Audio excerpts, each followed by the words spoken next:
अस्सलाम वालेकुम। उम्मीद है आप सब खैरियत से होंगे। आज की वीडियो में मैं बहुत ही इंटरेस्टिंग इन्फॉर्मेशन शेयर करने जा रहा हूँ जो कि स्टूडेंट्स के लिए भी बहुत दिलचस्प होगी और टीचर्स के लिए भी बहुत दिलचस्प होगी। बायोलॉजी, फिजिक्स, केमिस्ट्री में हम मोस्टली वर्ड्स ऐसे पढ़ते हैं जिनका उर्दू में मीनिंग कोई नहीं होता। मतलब अगर इंग्लिश में एक वर्ड एटम है तो उसको उर्दू में भी हम एटम ही कहते हैं।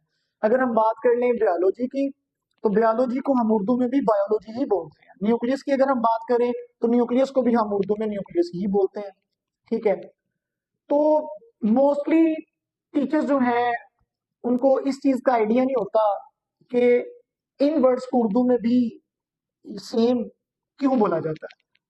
और अगर पता हो भी तो बच्चों को प्रॉपर क्लैरिफाई नहीं करते कि इसके पीछे रीजन क्या है।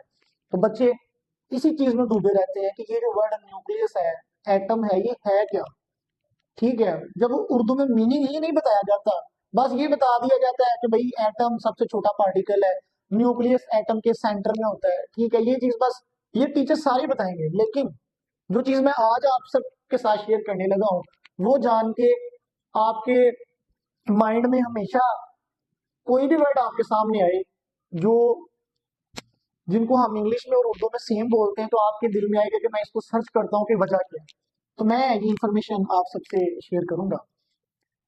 ऐसा है कि मोस्टली वर्ड्स जिनको हम उर्दू में भी सेम वही बोलते हैं वो बेसिकली इंग्लिश वर्ड नहीं होते, इंग्लिश लैंग्वेज के वर्ड नहीं होते। उनकी जो लैंग्वेज है वो कोई और होती है। अगर हम बात कर ले एटम की, एटम वर्ड जो है ये इंग्लिश लैंग्वेज का वर्ड नहीं है, ये ग्रीक वर्ड है, ग्रीक लैंग्वेज का वर्ड है। एटम दो वर्ड से निकला है, ए और दूसरा है टॉम। ए का मतलब होता है इंग्लिश में नॉट, टॉम का मतलब होता है कट, जिसको हम कट नहीं कर सकते। इसी बेस पे एटम की डेफिनेशन बनी है इंडिविजिबल, मादे का वो छोटा पार्टिकल जिसको हम तकसीम नहीं कर सकते। इसी तरह अगर हम बायोलॉजी की बात करें, बायोलॉजी जो वर्ड है ये भी दो ग्रीक वर्ड से निकला है। कौन सी लैंग्वेज है? ग्रीक लैंग्वेज है। बायोस मीनिंग लाइफ, लोगी मीन थॉट, लाइफ के बारे में सोचना या नॉलेज हासिल करना, ये चीज है। ठीक है, अगर हम बात करें तीसरे नंबर पे न्यूक्लियस की, तो जो न्यूक्लियस वर्ड है इसको हम उर्दू में भी न्यूक्लियस बोलते हैं। न्यूक्लियस को अगर हम देखें तो ये लैटिन लैंग्वेज का वर्ड है। न्यूक्लियस का जो मीनिंग है वो होता है सीड। ठीक है, या कर्नल इसको बोलते हैं हम इंग्लिश लैंग्वेज में। अब न्यूक्लियस को इंग्लिश में हम सीड बोलते हैं। सीड जो फ्रूट्स के अंदर होता है। अब सीड हमेशा आपको पता है फलों के अंदर इनसाइड होता है। ठीक है, इसी से साइंसदानों ने एटम के सेंटर में जो छोटा सा पार्टिकल होता है उसको नाम दिया न्यूक्लियस का। ठीक है, अब ये लैटिन वर्ड, लैटिन जुबान का न्यूक्लियस वर्ड है, तो इसका मतलब है कि साइंटिस्ट जिन्होंने ये वर्ड इजाद की है वो उनकी लैंग्वेज लैटिन होगी। हमेशा यही होता है ना।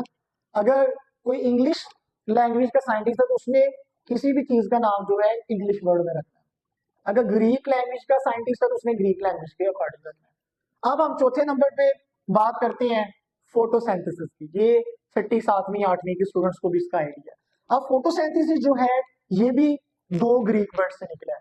सबसे पहला है फोटोस, ये फोर्स से निकला है, और एक है सिंथेसिस। अगर हम बात करें फोर्स की, फोर्स को हम इंग्लिश में लाइट बोलते हैं।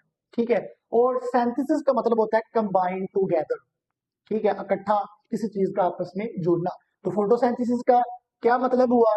Light, force light, synthesis combining together, मतलब लाइट की मौजूदगी में कार्बन डाइऑक्साइड और वाटर आपस में मिलते हैं तो ग्लूकोज बनता है। तो ये था फोटोसिंथेसिस का कंसेप्ट। उम्मीद है ये वीडियो आप सबको बहुत इंटरेस्टिंग लगी होगी।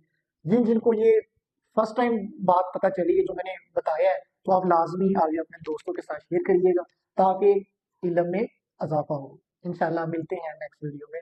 अल्लाह हाफिज़।